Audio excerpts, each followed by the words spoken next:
So, after all that time, all that grinding, you finally got yourself F-14.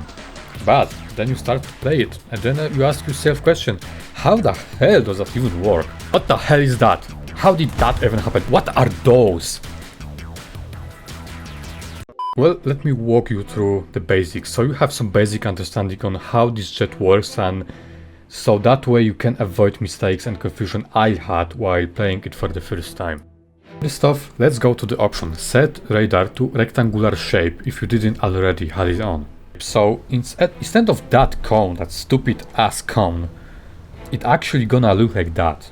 And it's gonna be much easier and more readable for you, trust me, it's very useful. Also, select this option to make it easier to cycle between targets. I will explain it in a second, don't worry.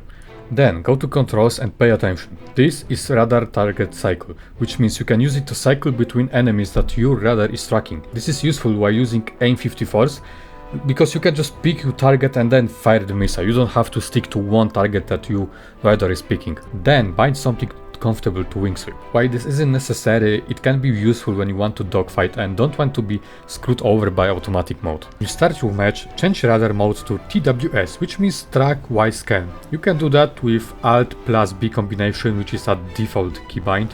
I'm sorry, but I don't know how it is on console. Then change your scope to something bigger, like 93 kilometers, and climb up to something between 5 and 6,000 meters. So let me show you an example how Doppler radar works. As you can see, I can easily pick up those two MiGs way away from me, because they are going relatively fast towards me. The distance between us is closing relatively fast. But that little fella in front of me, my radar is completely blind to him. It like he doesn't even exist. I can see him, sure, he's there, but according to radar, my pulse Doppler radar, no, he's not there. Because the speed between us isn't really changing that much, it's not worth picking up. That's why in that case, you have to switch to AIM-9s and just let them finish the business for you. After a while, you will see that your radar has picked something up, but what does it all mean? Well, you see that small circle and line below? That's your target trajectory. This line shows in which direction it's going relatively to your position. If it's down or slightly left or right, then you should fire your missile, but when it's 19 degrees left or right, that means the target is sideways and your missile will not maintain the radar lock for long.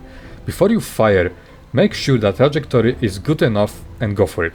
Then change your target with cycle bind and fire another missile. Oh, that's right, your missile can track your target themselves. They literally have mini radars built inside them, so you don't have to maintain that soft lock. These aren't Sparrow missiles, this is the future, man.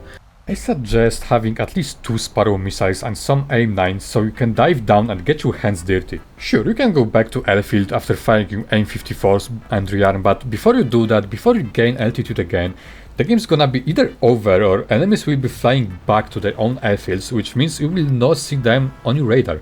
Sparrow missiles, as you can guess from playing Phantoms before, need to maintain stable lock to hit your targets, so you probably already know how this works, but if there is any confusion, you can try watching my latest Phantom video where I kinda explain how they work. Check it out if you want. Now, about wing sweep, I suggest setting some binds to that, because when you get down to business and dive down, you will need to have your wings out.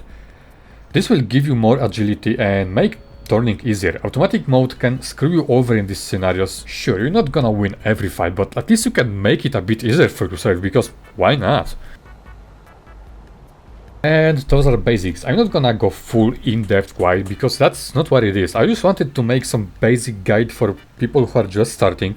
You're gonna have to figure out the rest for yourself. For example, every time I die, I'm always trying to learn what I did do wrong, how could I have avoided that death, and what could I possibly do to at least not die. It's important to learn from your mistakes and not repeat them. I'm kinda failing on that, and my last videos show that, but hey, at least I'm trying, okay? So that's pretty much it. I just wanted to keep it short, show the basics, the tip of the iceberg. The rest you have to figure out by yourself, like I said. So boot up the game, get into the match and start playing. It's not gonna play for itself, it's not gonna grind for itself. The grind never stops, man. Thanks for watching and see you in the next one. Peace.